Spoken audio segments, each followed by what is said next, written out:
This is going to be a video tutorial on how to clear your cache in the Vivaldi web browser. Let me jump over to my browser here. Okay, I am on the Vivaldi web browser now. To clear your cache in the Vivaldi web browser, first thing you want to do is go up to the V in the upper left hand corner. You want to click on that.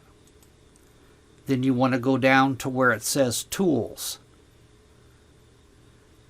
And then you'll go straight across and down to where it says Delete Browsing Data.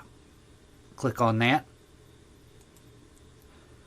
Now in the little dialog box that opens up here, the very top thing, delete data for the past hour.